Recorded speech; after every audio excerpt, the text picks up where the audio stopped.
but I'll just give you a broad overview to help you understand what we have had, what we have lost, and what we are losing today, to justify, to give you a sense of the outrage that we are experiencing in Kashmir right now. So just to start from the beginning, Kashmir basically as an identity, we have existed well before the modern day nation states of India and Pakistan. So we've always had a territory which has an identity as Kashmir. But in 1947, the first thing we lost was our territory, because a portion of our territory was then under Pakistan's control. A portion of our territory is right now under India's control, about 55%, and a portion of our territory is now under Chinese control as well. So that's the first thing that we had lost. And the second thing that we lost was that after the portion of Kashmir which is under Indian control right now, that portion acceded to this territory on the basis of certain assurances. One of the assurances was that we'd have our own prime minister, our own state flag, our own constitution, and our own autonomous entity, our own autonomous existence. However, in 1965, so the accession to India had taken place in 1947. Until 1965, we had our own prime minister. In 1965, India decided to change the nomenclature, and our prime minister was demoted to chief minister. But the Sixth Amendment to our constitution was brought about again in 1965, and that changed the nomenclature of the prime minister, and it also said that now you will not have a governor, you will not have a president, who we used to call Sadr Riyasat. You will now have a governor. So the second thing is that this governor will not be an elected official. He will be appointed by the government of India. So we would not get to elect our president either. This governor would be appointed. And this point is very important for later to understand what has just happened, this appointment of governor. Because this governor is very important in recent development. So basically, just to recap again, we had an identity, we had territory, we had a prime minister, we had a president. All of that has been taken away from us.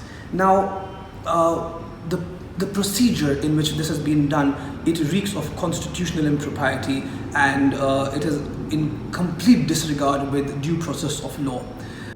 So at this point, from 1965 onwards, we still had our own constitution, we still had our own state flag, and we had somewhat of an autonomous structure because we could still make our own laws, and Indian law would not apply to Kashmir except for certain caveats, except for certain specific situations. However, certain amendments had been carried out through a presidential order, which effectively rendered the protections that we had under Article 370. It rendered them, it completely hollowed this article out, and most of the laws in India were being extended to Kashmir in any case. So this argument that India just didn't control Kashmir, and this is why there was so much of militancy in Kashmir much later, it's wrong. India has complete freedom to do whatever they want in Kashmir.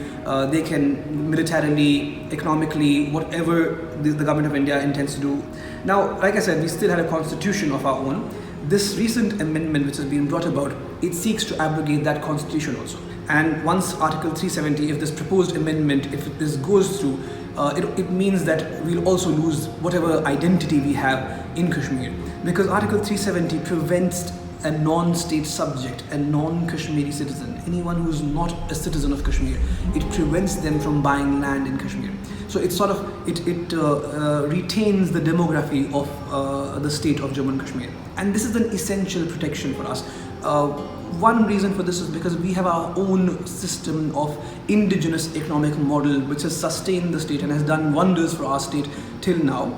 We don't have a very high GDP or a huge amount of wealth creation, but we're a state that's been dealing with 70 years of turmoil. And if you look at any parameter of human development, from protections to women, safety to women, domestic abuse, any kind of parameter that we could use to gauge the condition of people living in that state, we are far ahead of most of the states in India. In fact, in terms of the rate of the percentage of people that are living below the poverty line, Kashmir just has 10% of its people living below the poverty line, which I would say is not something to boast about.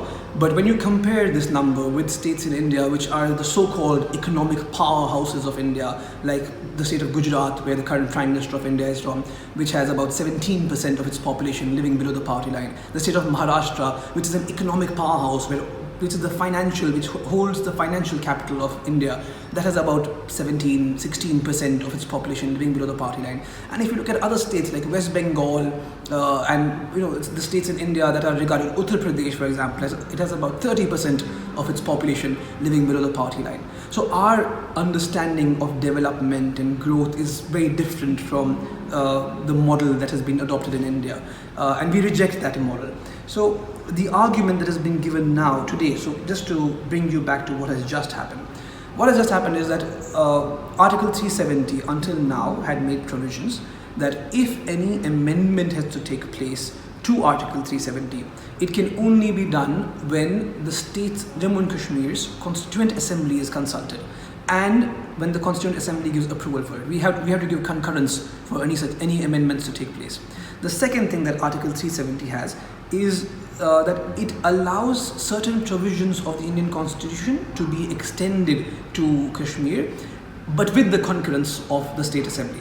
So in no case, in no situation does the Constitution of India itself provide for a situation where India can unilaterally make these changes. And Article 370 is not just like any other article in the Constitution of India. It's an international treaty. It's the result of an international treaty between two independent nations. On the basis of that international treaty, this accession, the document of accession, has taken place. Now, accession itself is controversial in Kashmir, and it would require an entire debate, a discussion on what were the legal issues, the legal problems, and what are still the legal problems in accepting the validity of accession. So now, coming to where we are today, what these recent developments that have taken place. You see, Article 370 is seen like a bridge in the Indian Constitution, which enables different provisions of the Indian Constitution to be applied to Kashmir. And Article 370 is the provision which applies Article 1 to Kashmir, which is what defines India. Now, through this recent change, basically in the last 1 year, we have not had any elected government in Kashmir. So Kashmir is right now under the control of the governor. And as I had mentioned at the start of the video, that the governor right now is not an elected official. He's appointed by the government of India. So he does not represent the people of Kashmir, as opposed to what our constitution had originally envisaged for us.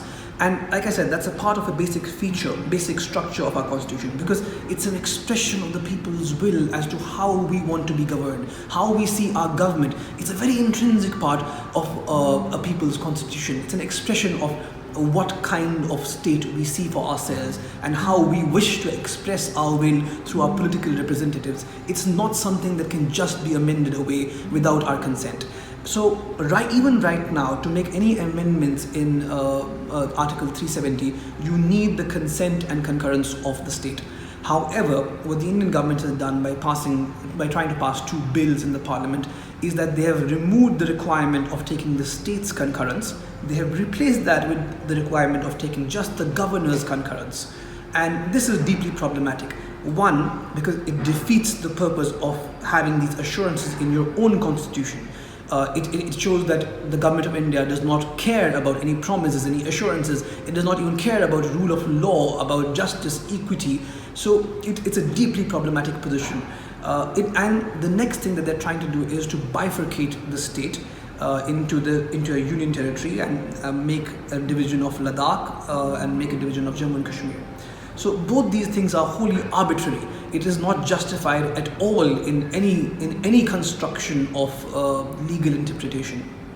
And so to sum it up, basically, every aspect of assurances, promises, protections that have been given to us has all been taken away, and with this there's nothing left. The entire Constitution of India is being made applicable to us. Our territory, our identity, our posts, our system of governance, our prime ministers, our presidents, every post has been abrogated, everything has been taken away. And this is why this is a reason for extreme outrage, and it's caused, the consequences of this are far reaching. that if we are to believe that we are dealing with a democratic nation, then you must understand that in a democracy, we intend to resolve everything through dialogue. The answer to a political difference cannot be extreme amounts of violence and dehumanization of the people who disagree with you. So I urge the people of India to support the creation of an environment which enables resolution through dialogue and stand in solidarity with us to reject an environment which dehumanizes us as someone eligible to be harmed and killed. अब मौला तेरे अब भीख के सदके